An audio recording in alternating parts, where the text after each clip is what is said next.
Every year, the PlayStation Company holds an event called the PlayStation State of Play presentation, where they show off all the new games coming to their console. And this year, on June 4th, we saw an announcement for a new game by Arc System Works called Marvel Tōkon, Fighting Souls. Now, this isn't a shock to see Arc System Works make a fighting game, as they are known for games like Guilty Gear or even Dragon Ball FighterZ, but this came as a shock to a lot of people. But a lot of people might be wondering, why is this such a big deal? Well, back in 1939, a superhero comic book company known as Marvel Entertainment was established. And 40 years later, in 1979, a video game company known as Capcom was established. Capcom was known for their game franchises like Street Fighter, Darkstalkers, Mega Man, and Resident Evil. And Marvel was known for their comic series like Fantastic Four, Spider-Man, and the Avengers. But around the 1980s, Marvel started releasing games under companies like Sega, Activision, and Acclaim as well. And I, like many others, have played some of those games, like X-Men the arcade game by Konami, and X-Men Next Dimension by Activision, as well as a variety of Marvel app games in the recent years. These two companies were completely different and never had anything to do with each other. But in 1993, the Punisher arcade game was released as a beat-em-up game, and it was very popular and got a partial perfect score by GamePower, and was ranked the 8th most popular arcade game of June 1993 by Game Machine, a Japanese arcade machine company. This game was published on the new arcade system that allowed 10 enemies to appear on the screen at the same time without slowing down. The game seems to have a lot of influence from previous titles like Captain Commando in 1991 or Final Fight in 1989. This game actually supports 2 players, where the second player will play as Nick Fury. In the game, you fight through waves of enemies progressing through the stage. You can collect items to pick up and attack with, and when you reach the end level, you will fight Kingpin, the final boss. This game later got a port to the Sega Genesis, which was a commercial failure. It removed graphic content like blood, as well as a lot of glitches, and a lesser variety of enemies, making the game easier on the console version. This game was a big hit, and was the start of Marvel and Capcom's partnership together. And in 1994, they released another game called X-Men Mutant Apocalypse, where you could play as Beast, Cyclops, Gambit, Psylocke, and Wolverine, and the final boss was Magneto. This game was very similar to the Punisher game. And then in 1996, there was another game called Marvel Superheroes in the War of Gems, with Captain America, Iron Man, Spider-Man, Hulk, and weirdly enough, Wolverine. And the goal of the game was to collect all the Infinity Gems and beat the final boss, which was Thanos. Both of these games are beat-em-ups just like Punisher, but they weren't very popular like the Punisher. But 1994 was when they truly struck gold, because they released their first fighting game with Marvel, X-Men Children of the Atom. This game was heavily based around the 1992 X-Men animated series. It even has the same voice actors and 10 characters in the roster, who are all characters who were featured in the show, such as Wolverine, Iceman, Storm, Colossus, Cyclops, Omega Red, Silver Samurai, Sentinel, and Spiral. In this game, you can either do versus against another player, which is a one-on-one battle, or you can do the one-player mode, which sends you through one-on-one battles with CPUs, progressively getting harder and harder until you reach the final boss, Magneto. You dare rise against me. The human era is over. Mutant era has come.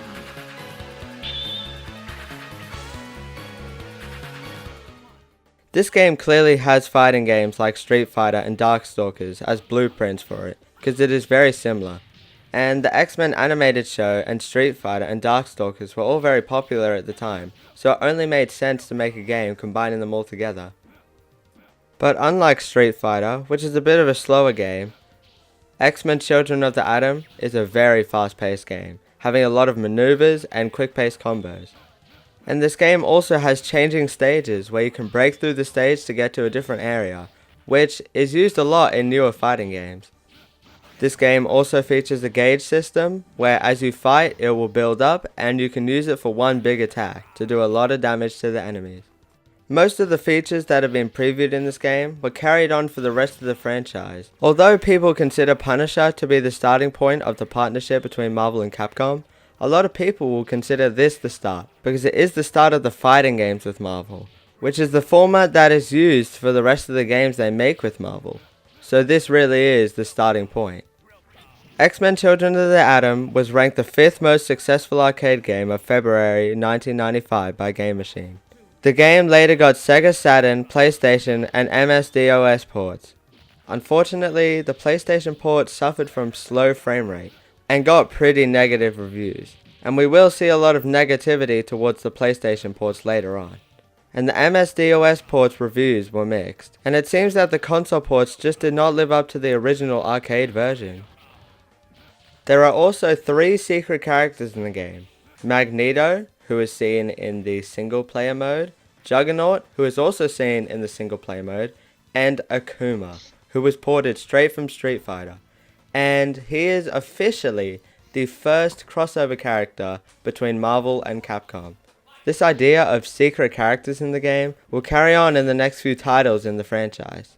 In 1995, Marvel Super Heroes was released, with 10 characters also, just like X-Men Children of the Atom.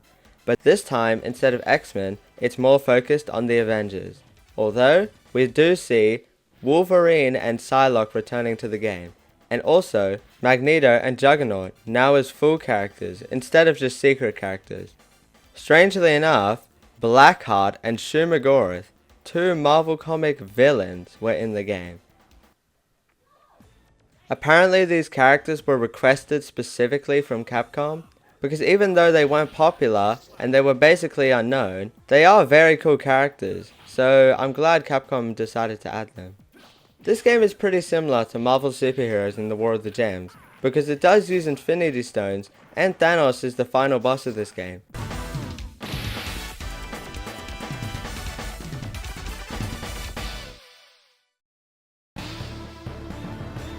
Showtime!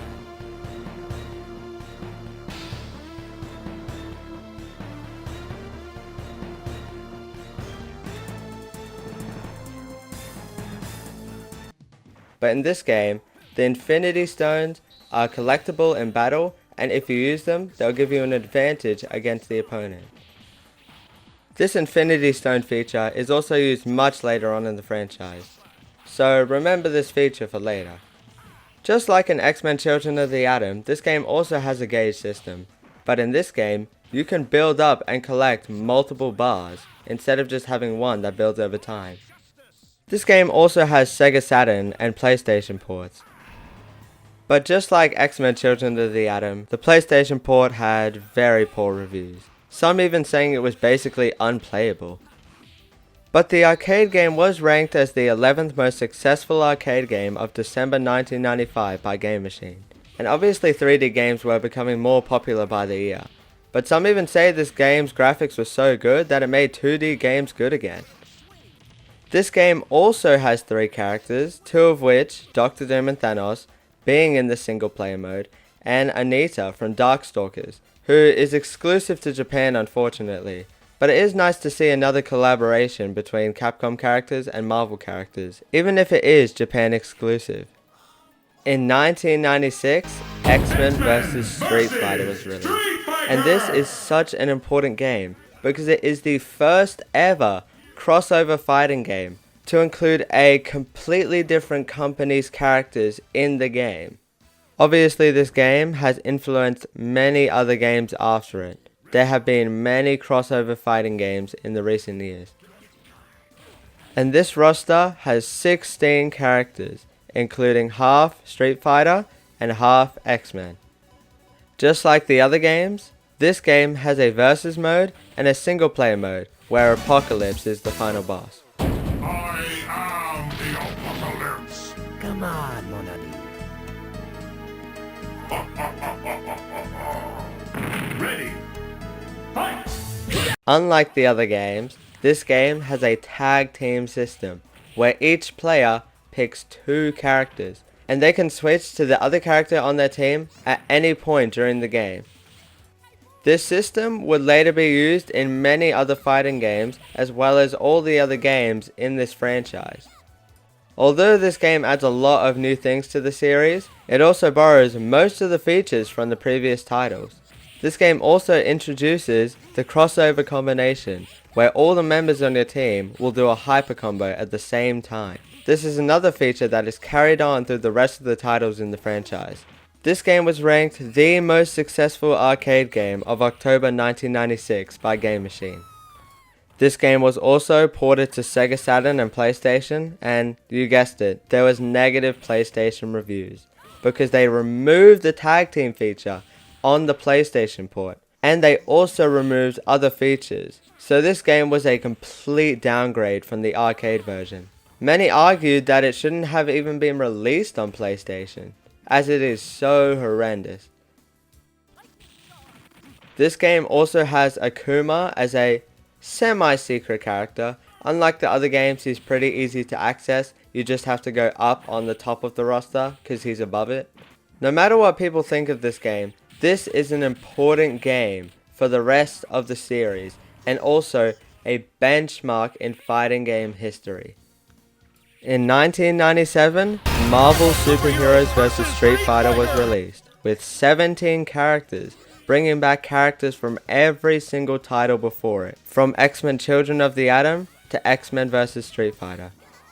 This game introduces the assist mechanic, where you can call in another member from your team to do an attack. But unfortunately, this game is criticized for having less chaos from the previous installments, and also not being as original, as all the characters have been seen before, and the only two new characters, Dan and Sakura, have been ripped straight out of Street Fighter. Although there were complaints, this game was rated the third most successful arcade game of August 1997 by Game Machine. This game also got ports to Sega Saturn and PlayStation. The Sega Saturn port was actually highly praised and had very good reviews, but the PlayStation port had the exact same problems as X-Men vs. Street Fighter. There is an abundance of secret characters, which are Mephisto, Armored Spider-Man, US Agent, Dark Sakura, Mecha Zangief, and Shadow, and also Cyber Akuma, the final boss of the game, who isn't available in the original version, but in the new Marvel vs. Capcom Fighting Collection, you can play as him. And also, Norimaru, who is Japan exclusive, and he is based off of the comedian Noritake Kanase. Some of the secret characters are pretty random, and just recolors of the characters actually in the game, but with slight differences. But it's still cool to see some of the secret characters that were introduced into this game. Now this is the big one. Marvel vs. Capcom, Clash of the Superheroes, released in 1998, with 15 characters, now having all Capcom franchises, including Mega Man and Darkstalkers, and Captain Commando, and the Strider series, and also Cyberbot's Full Metal Madness. The final boss of the single player mode in this game is Onslaught. We are better. This game also introduces a new assist feature, where each player gets a character from another Capcom franchise or another Marvel character to use as an assist, almost like they have 3 people on their team. All the characters that are assists in this feature are not featured in the roster, they are purely just assists. This assist feature is a great way to show off other Capcom franchises and also Marvel characters who are cool to include in the game, but aren't fleshed out enough to have their own moveset in the game. This game is ranked the second most successful arcade game of March 1998 by Game Machine. This game also had Dreamcast and PlayStation ports, and who could have guessed it, the PlayStation port had more problems. It just seems that PlayStation wasn't good for them to port their arcade games to, but I guess they just kept doing it anyways. The game was actually re-released alongside Marvel Superheroes in 2012 in a game called Marvel vs. Capcom Origins, which was released on PlayStation Network and Xbox Live Arcade. Alongside this game was also some action figure merchandise, where you could get packs of 2 characters from the game as action figures. Just like the other games, this game does include secret characters, which are Hyper Orange Hulk, Hyper Orange Venom, Gold War Machine, Roll, Shadow Lady, and Lilith, and the secret assists, Sentinel and Shadow. Every secret character, just like the previous games, are just recolors with slight differences, but it is cool to see Roll in the game, who is like an Echo Fighter to Mega Man, basically the same moveset, but is a different character. Skipping past 1999 and straight to 2000, we see the release of Marvel vs. Capcom 2, New Age of Heroes. New Age of Heroes. And in this game, we see that the stages are actually 3D. Even though all the characters are still 2D, the backgrounds are like strangely PS1 looking, which I think works really well for the game. The game starts with 24 characters, but there is a new shop, also known as Secret Factor, system, where you could purchase characters, colors, and stage background. And if you buy all the characters in the shop, you can end up with 56 characters, which is massive compared to the other games. The roster seriously includes some really deep cuts for Capcom and Marvel, characters that people might not even know, and there's 2 Wolverines, and even 2 unreleased characters who were supposedly Darkstalker characters who never got released, but they put them in this game. I mean seriously, there is everyone. In the single player mode, the final boss is Abyss, who has 3 stages and is completely original to Marvel vs. Capcom. And after you beat the game, you get a comic book styled ending showing different pictures of all the characters together in the end. This game is a lot like the Super Smash Bros. Melee of Marvel vs. Capcom, as it is super fast paced, and some of the characters like Magneto can just fly around the screen. And this game also includes 3-on-3 tag team. Instead of just having 2 characters in the team and an assist, now you have 3 full characters to play with. There is a new assist type system, where you can pick 1 assist type for each character, doing a different attack depending on what type you pick. Also, level 3 hyper combos, where you can use 3 hyper combo bars to do a big cinematic attack which does a lot of damage. This game also introduces the counter switch, or the snapback mechanic, where you can use a bar to forcefully switch in one of the opponent's characters. This feature is useful if another character on their team is low health or is annoying with their assists. All of these new mechanics are used as staple features in later installments. This game is considered one of the greatest fighting games of all time, and is the most successful arcade game of April 2000 by Game Machine. This game got ports to Dreamcast, PlayStation 2, Xbox, and even iOS, so you could play this game on mobile. And you could use Bluetooth to play with other people on mobile if they had the game. Unlike the other games in the series, this game had a good PlayStation 2 port. Later in 2009, the game was re-released on Xbox 360 and PlayStation 3, and they included the online play feature, where you could play with people over the internet. Overall, this game has a lot of great new features, an amazing roster, the music is amazing, the visuals are amazing, and the game just feels really smooth to play, and is just purely spectacular, and is considered the best in the franchise by many. In the next few years, Capcom also released other crossover content. They released Capcom vs SNK in 2000 and Capcom vs Tatsunoko in 2008. If you didn't notice, from 1993 to 2000, besides 1999, every single year had a Marvel and Capcom collaboration game. But after Marvel vs Capcom 2, for 10 years, we saw nothing. There was no Marvel projects by Capcom, there was no Marvel vs Capcom, there was nothing. But finally, in 2011, 11 years after Marvel vs Capcom 2, and after countless fan demands, there was finally some hope. Marvel vs Capcom 3, Fate of Two Worlds. This is the first game in the series to not be an arcade game. It was released for PlayStation 3 and Xbox 360. The game has 36 characters with a lot of new characters, and also, for the first time, 2 DLC characters, which were Shumagorath returning, and also Jill Valentine, who is in Marvel vs. Capcom 2, but this version of Jill has a completely different moveset from the one in Marvel vs. Capcom 2. Every game in the franchise has been completely 2D or partially 3D, but this game has fully 3D characters and 3D stages as well. The final boss of this game's single player mode is Galactus.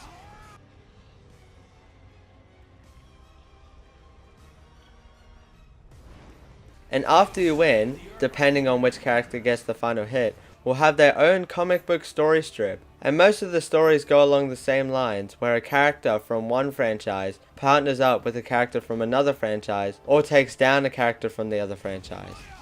This game really does have great visuals, and looks like a comic book, and the game also has a lot of features copied over from Marvel vs. Capcom 2.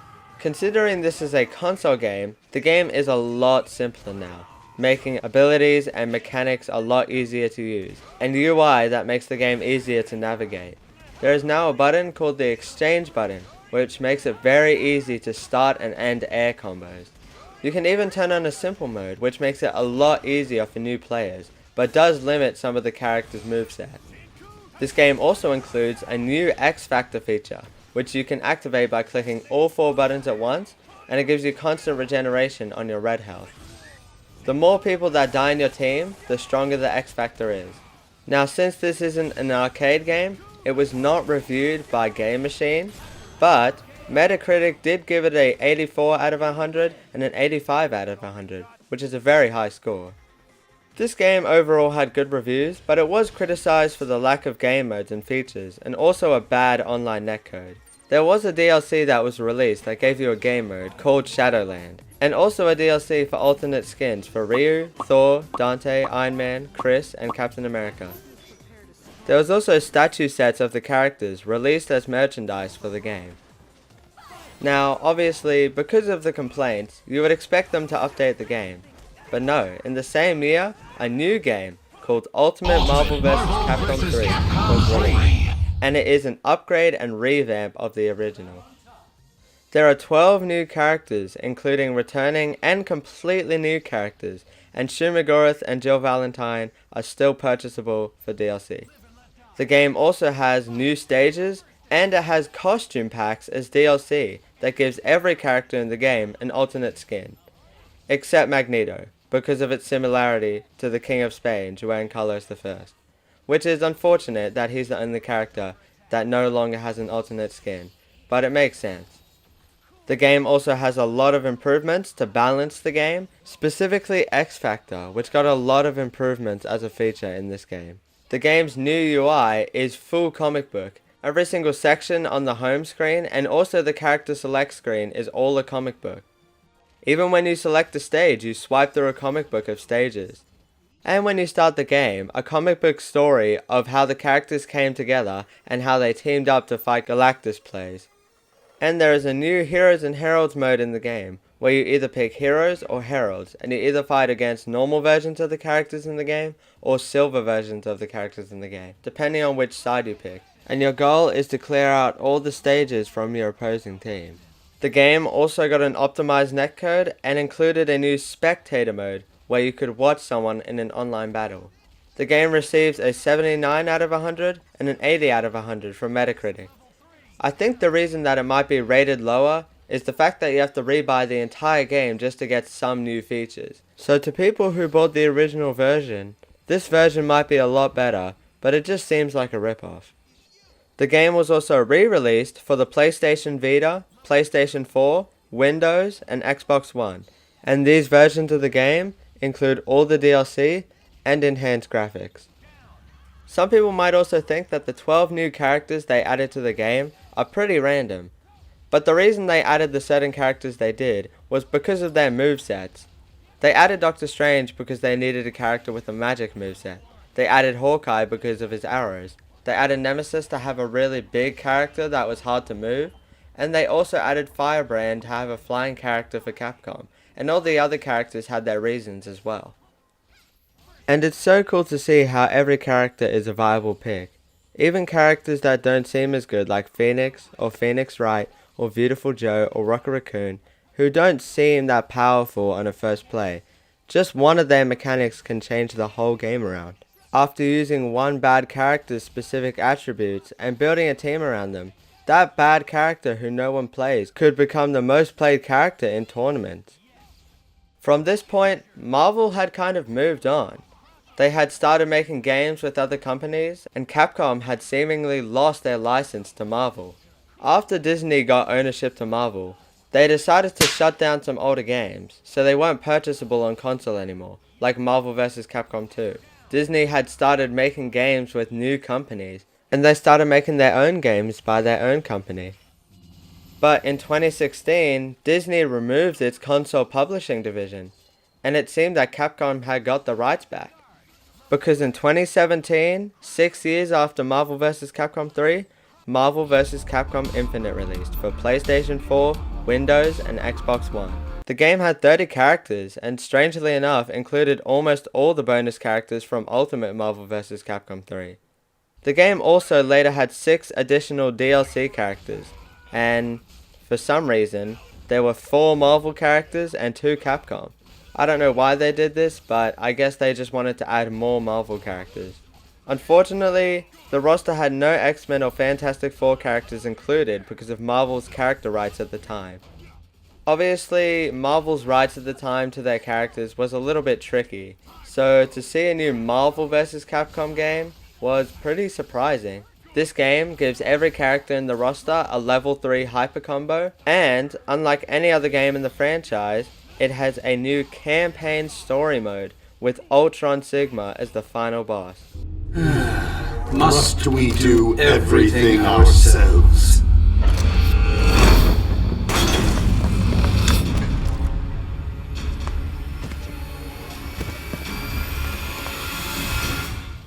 No matter what people think of the story, it is pretty cool to see a story mode inside of the Marvel vs. Capcom series. You can unlock new stages by completing the story mode, and character colors by doing the arcade mode. Unfortunately, because of the roster size, this game returns to 2v2s, and Capcom have also said that they wanted to make it simpler for new players, so they had to limit it back to 2 instead of 3 characters. Remember what I said about the Infinity Stone feature back in Marvel Superheroes? Well, in this game, they return. Considering we have Thanos in the roster, it's pretty fitting to have the Infinity Stones in this game. But unlike Marvel Superheroes, the Infinity Stone feature is different in this game, where at the start of each round, each player gets to pick one Infinity Stone as an advantage. This does add some strategy, because as well as picking your characters, you need an Infinity Stone that is going to assist those characters in battle, and will work well with your team. There is also a new Infinity Storm feature. The Infinity Stones have a gauge system as well, where the bar will fill up over the battle, and when it's fully filled up, you can click both bumpers to activate the Infinity Storm. And in this storm, the whole screen will go the color of the corresponding stone. And each stone will give you a different power during this phase. The Reality Storm lets you use different elements for each different button. The Space Storm traps the enemy in a box. The Soul Storm puts both characters in your team on the screen at the same time. The Mind Storm constantly fills up your hyper combo gauge. The Power Storm makes all of your attacks stronger, and the Time Storm makes you significantly quicker. Like I said before, this game was made easier than the rest of the games in the franchise, for new players to pick up the game and easily just be able to master it, as you can do a full combo with just one button if you keep clicking it. This game was criticized for its realistic art style compared to the rest of the franchise, and also having less IP because there is no X-Men, who were a staple of the whole entire series.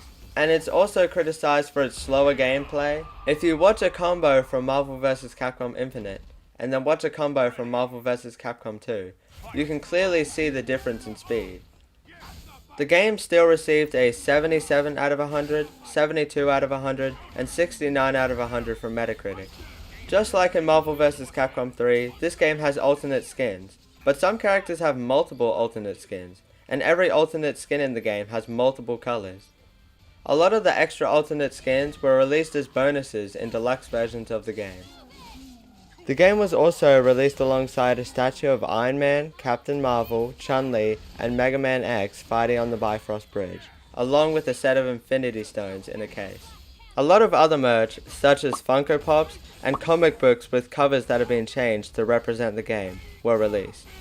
A tournament happened to coincide with MVCI, called Battle for the Stones, where every win gave you one of the 6 Infinity Stones, which gave you an advantage against the other player. Obviously this was a big tournament for the game, but at the same time the Infinity Stones gave the player a pretty big advantage, and it was pretty unfair. For all the money you received, it was not well balanced or well done at all.